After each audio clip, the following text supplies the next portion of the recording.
In today's video, I'm going to teach you how to create an inline database in Notion and add a property. By the end, you'll be comfortable dropping a database directly inside any page and getting it ready to track exactly what you need. First, open Notion in your browser or desktop app and make sure you're in the workspace where you want to work. This walkthrough assumes you already have access, so once Notion is open, head to the page where you want the database to live. Inline databases sit inside a page alongside your notes, text, and other blocks, which makes them perfect for lightweight tracking without leaving your current document.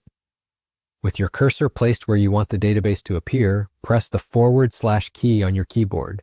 This opens Notion's command menu, start typing database inline, and when you see that option appear, select it. Notion will instantly insert an inline database right on the page. You'll see a simple table to start with a few default columns. Think of this as your foundation.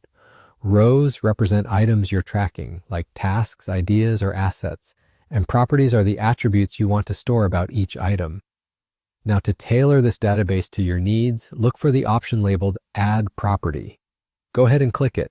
Adding a property is how you expand what your database can capture. For example, you might want a status to see what's in progress, a due date to keep timelines visible, a person field to assign ownership, a select field for categories, or a number field for estimates. You don't have to decide everything right now. The key is knowing that Add Property is your gateway to shaping this database to match your workflow. A few quick tips as you get started.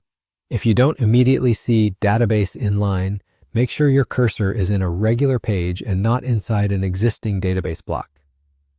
The / command works best when your cursor is on a new line. After your inline database appears, you can rename columns and the database itself at any time, and you can rearrange properties by dragging their headers. If your database grows, views like table, board, or calendar can be added later without changing your data. Inline simply means the database stays embedded on the current page. And that's it. You opened Notion, navigated to your page, used the / command to insert a database inline, and clicked Add Property to start customizing. You now have a flexible, living database right where you work.